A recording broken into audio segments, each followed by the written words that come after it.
am C-3PO, Human Cyborg Relations, and this is my counterpart, R2-D2.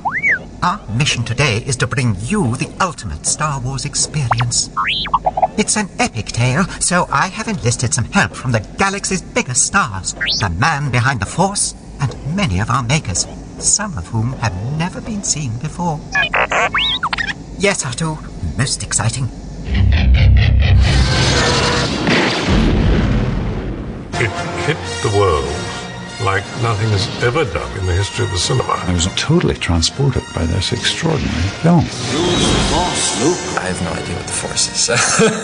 It's as deep or as shallow as you, the viewer, want to make it. I am your father.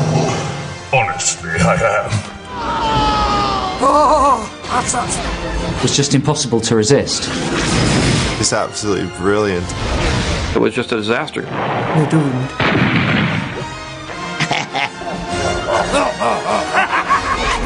I just saw it and I knew who Yoda was. There is no underwear in space. There is gaffer tape. Admiral Akbar. Looks like a teacher I had at infant. Jabba the Bada. Jabba Wanga. I was amazed. I mean, they've reinvented the history of cinema. Well, even with my communication skills, I found that hard to understand.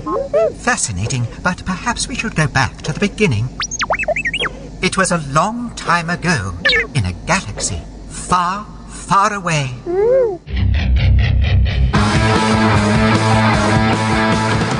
You got to remember that in the 70s, when Star Wars came along, everything was being wound down. But it was bleak economically, it was bleak politically. I remember seeing the first Star Wars in Belfast, Northern Ireland. There were bombs going off all over the place in Belfast at that time. And being totally transported by this extraordinary film. What you were looking for was not gritty reality. I mean, life was hard enough. You wanted to be taken away to a galaxy far, far away. It hit the world like nothing has ever done, I think, in the history of the cinema. I mean, there have been plenty of science fiction pictures, but never on this scale. In terms of impact, there was probably the first talkie, then the first colour movie, and then there's Star Wars.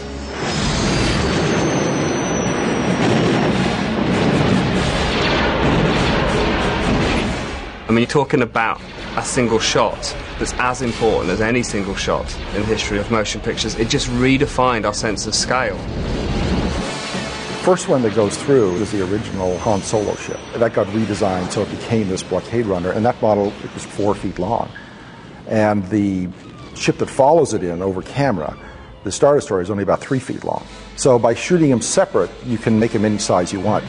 We ended up spending about 6 months on that sequence. We were quite worried about the time frame that we had to do it in, because we were hiring a new group of people that had never worked together before. A lot of the old-timers, I guess, who had looked at the project before ILM was formed to do it, said, hey, this is impossible. I think the group of people that we put together for ILM initially would look to anyone on the outside like a kind of weird group of hippies. It was pretty laid back. The screening room was a bunch of old sofas that people looked like they were going to throw out. So it was pretty funky and pretty easy going. After the first year or 18 months or so, there were probably only 2 shots or 4 shots done. Most of the kids were hired. They hadn't really done a feature film before. So the fact that we weren't going to go over, the fact that it had to come out on a particular date, didn't quite sink in as well as I'd hoped it would. I happened to be there one day, and an announcement came in over the PA that said something like, congratulations, guys, you've just spent $1 million, and you have 3 weeks to go, and you have 2% of your work done. It was something horrible like that. And I went down to ILM, and it was just a disaster, because we only had about 6 months left before the film came out, and we had 450 shots that had to be done. In the last 4 months of the show or so, something happened. And everybody just worked day and night to get the show done, and did it. You're all clear, kid. Now let's blow this thing and go home. For me, being a 7-year-old, it wasn't special effects. It was all real. It just seems so real and so realistic. And then with every film, it got better and better. Empire Strikes Back, which is my personal favorite was miles beyond the first Star Wars in the scope of it and the complexity of the work. Just the whole thing went into a whole other level. AT-ATs. You can hear the AT-ATs before you see them. You can hear them pounding, and you could feel people in the cinema jumping in their seats. The raw Bauhaus mechanics of something that looks like an angry cow, but sleeker and leaner and designed just to kill. The action on the Ice Planet Hoth is superb. It is the best battle scene, I think, in all of the movies. Echo Station 5-7, we're on our way. And the snow speeders were just incredible. The design of the snow speeders, which now look very 70s, they look kind of like Volvos, so they're a bit too boxy and clunky. It's the first time I ever saw spaceships with character.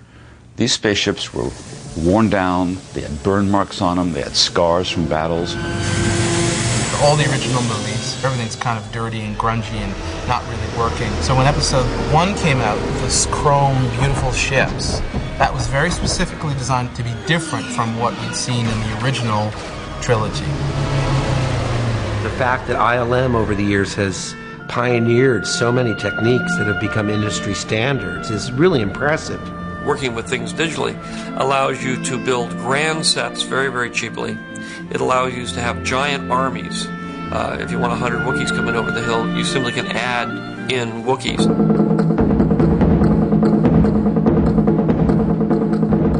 George loves the technology. Why not? I mean, he and his company practically invented it. I mean, they've reinvented the history of cinema. This is where the fun begins.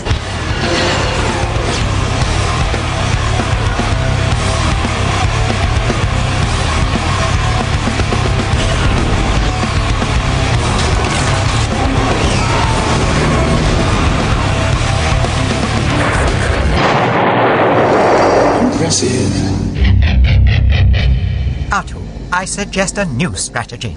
It's time we discuss the real heroes of our epic saga.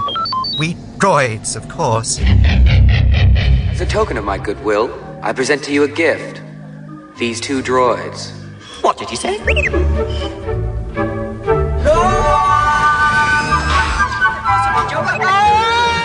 I am C-3PO. Human cyborg relations, and this is my counterpart. R2-D2. A pleasure to meet you.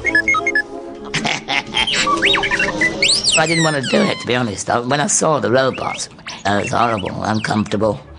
I said, you've got to do it. We can't find anybody else your size with the strength to be able to do anything with it. So I said, all right, then I'll do it. But I'm not bothered about really doing it because I want to do the summer season, which I'd got booked for Pontins, holiday camp in Torquay.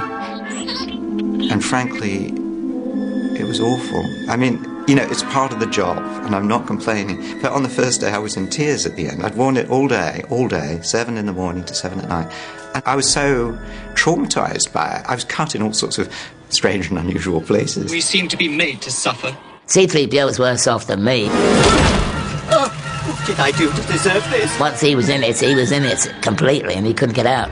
Whereas me, they just took the head off the top and lifted me out.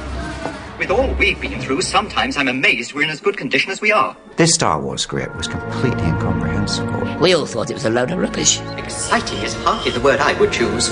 Obi-Wan Kenobi. Who thought of that funny name? Now, that's a name I've not heard in a long time. I thought to myself, well, Alec Guinness is in this film as Obi-Wan Kenobi. And I'm sure he knows a lot more about filming than I know. So if he's in it, it must be worth running the course and see what happens.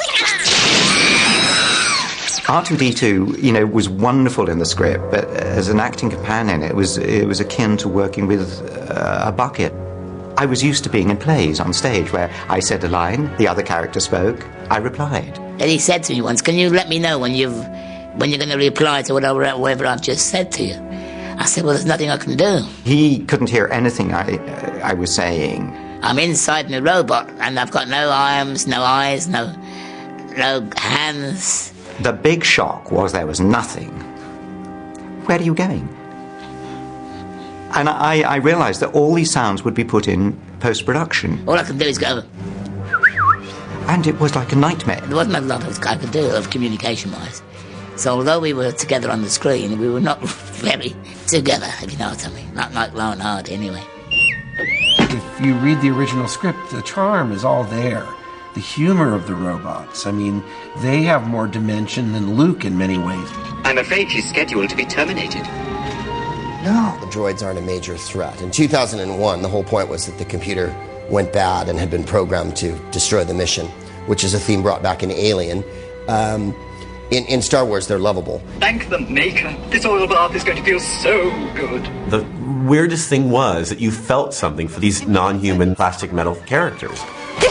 Is my head on straight? C-3PO and R2-D2 seem like real people, even though R2-D2 spoke in beeps, you know. They sort of had real personalities, and I don't think we'd ever seen that before. I beg your pardon, but what do you mean, naked? My parts are showing. My goodness. They're not imposing and they're not threatening. They're funny and warm, and so you warm to them. Wonderful chemistry between the two of them. Quite extraordinary. They had all the elements that you ever find in a twosome, whether it's a man and wife, a brother and sister. I've just about had enough of you. Go that way. You'll be malfunctioning within a day, you nearsighted scrap pile. Tall, good-looking, short, fat and ugly, bright, slightly dim. You know, there was this great sort of contrast between the two. Don't you call me a mindless philosopher, you overweight glob of grease. C-3PO I always found was kind of the clown of the series, you know, because he'd always say the wrong thing. Surrender is a perfectly acceptable alternative in extreme circumstances. The Empire may be gracious enough. Thank you. As we are about to turn to the dark side, perhaps you should take a few moments to prepare yourselves. After all, we'll be meeting the Dark Lord of the Sith himself. Oh my.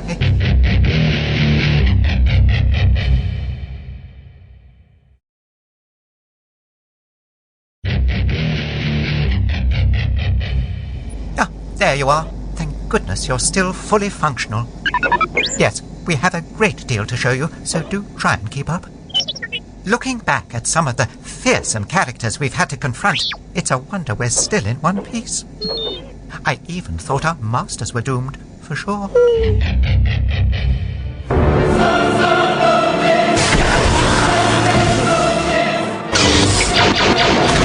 Everyone loves a good villain, and Star Wars has got some of the best. The baddies, for some reason, get the better outfits, you know. It would have been nice to be a villain. I get gravitas. You really think that's a wise decision under these stressful times? You're far too trusting. What? You're far too trusting. That's good villain acting. Before I got cast as Anakin, I was a fan and loved Boba Fett. He was definitely my favorite character. He had this badass, beaten-in armor and cool gadgets.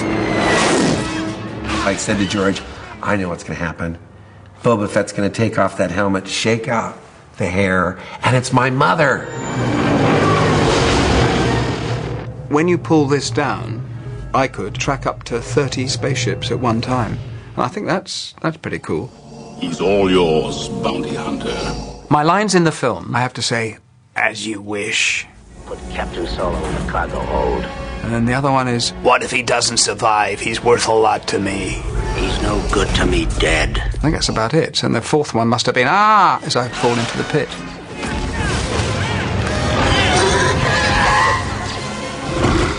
One of the basic rules of storytelling is your story is only as good as the villain, because it really does determine the whole gravity of the piece.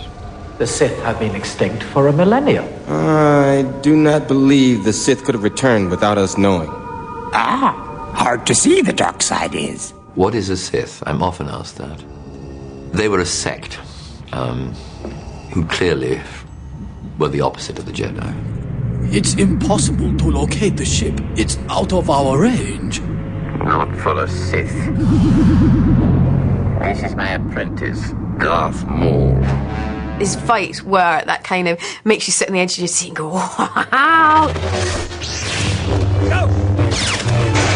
Tell them to take off! George was adamant about the fact that lightsabers are like 40 pounds.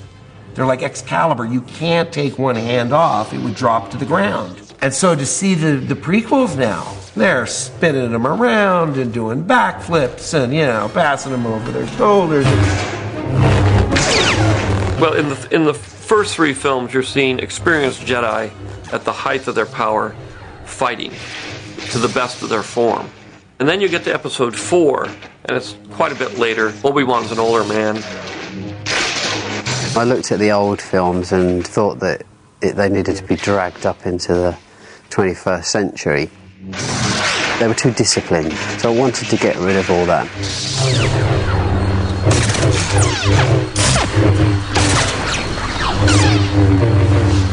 It's intense, it's fast, and you can see it. I hate seeing movies where you're seeing the guys jumping around and it's cut and you see the foot moving and then you see a reaction, and it's really nice to actually see what has been done, and I think that's what's so appealing to the fight.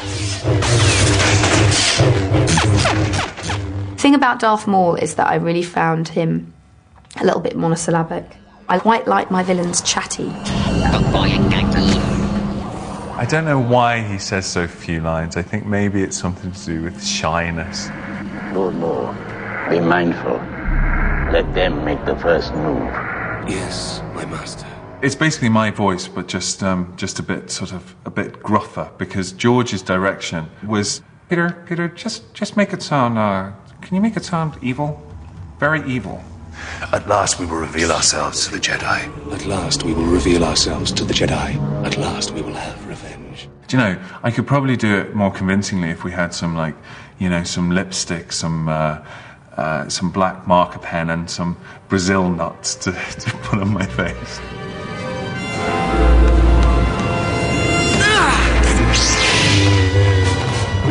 I kind of wish we saw more of him. He got so little screen time, but everyone loved him.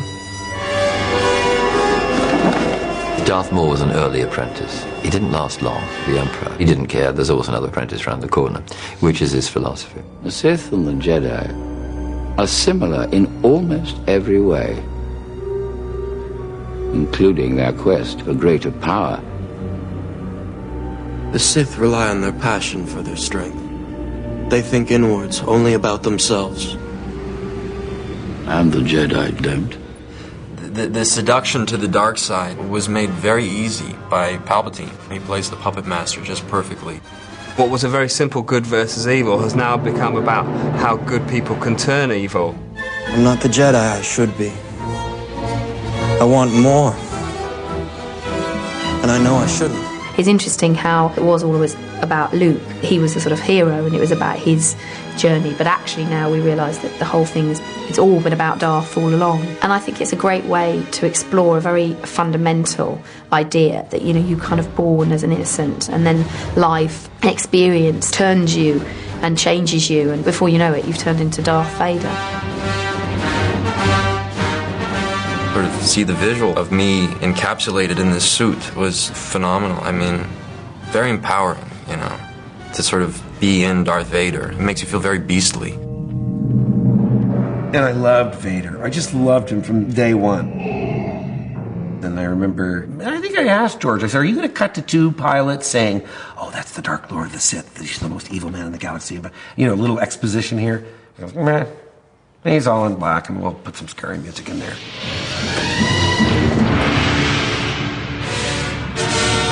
I still think the iconic black helmet, caped, he was the epitome of all evil, everything that was bad. He was the favourite baddie, And there was something chilling about that breathing noise that, as a kid, made you frightened. What have you done with those plans?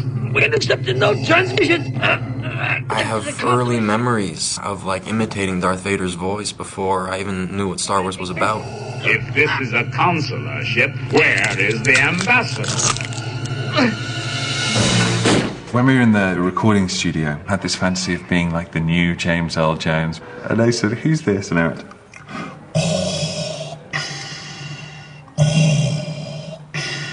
They must have hidden the plans in the escape pod. Send a detachment down. There'll be no one to stop us this time.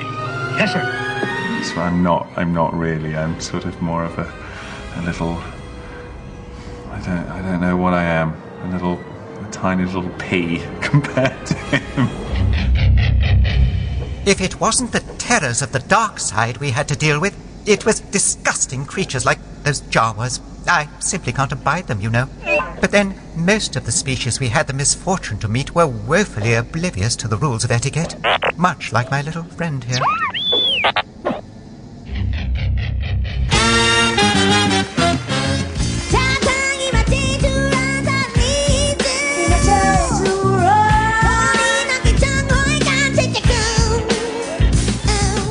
In the Star Wars universe, it felt like people lived there, and therefore the aliens had to have their own kind of history and backstory, and to this day, all the aliens in the prequels, there's huge backstories for all of them. Aside from the look of the characters and the environments, the other thing about a believable universe is language. They wanna wonder. Oh my. Do you wanna let go?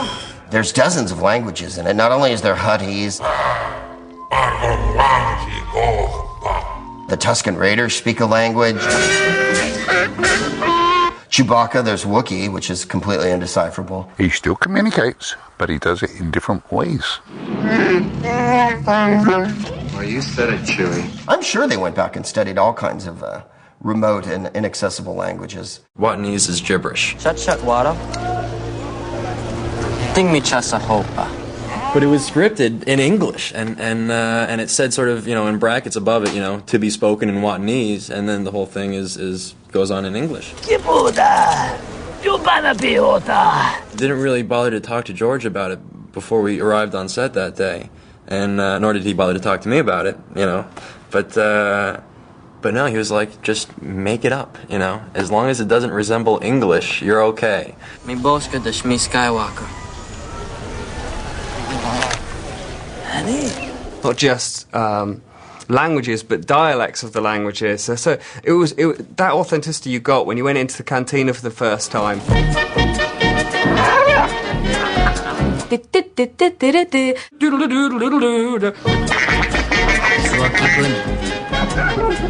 And let's face it, some of the aliens are a little bit rubbery, but you don't break out of kind of that world because it feels like a real place.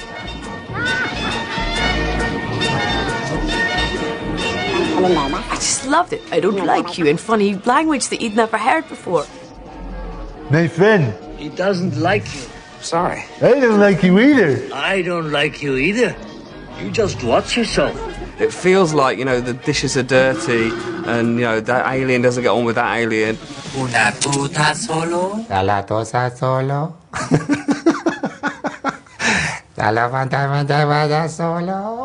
Yes, Greedo. As a matter of fact, I was just going to see your boss. I wish I'd got to speak a language. Would have been good. That's absolutely right.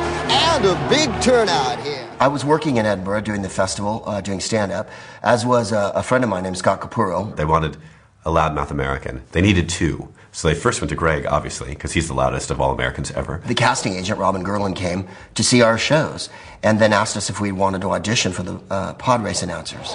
Running champion to Pixolito, Sapova! Well, the character apparently is a Doug. He's a Doug.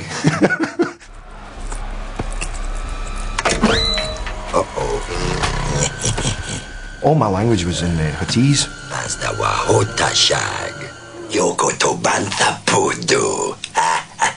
With a little bit more anger. And I said to him, what does poodoo mean? He said, well, we could actually, couldn't say shit for the censors, but, like poodoo. Look, here he comes. We went auditioned here in London, and the woman was lovely, American casting agent, and they didn't really have a script. They knew what they wanted, but they hadn't written anything. And so Proops just fired off about 30 hilarious lines, and they cast us both. And they used a lot of what Greg came up with, like things like, I don't care what universe you're from, that's gotta hurt. Oh, I don't care what universe you're from, that's gotta hurt. So Bulbous Pod Racer.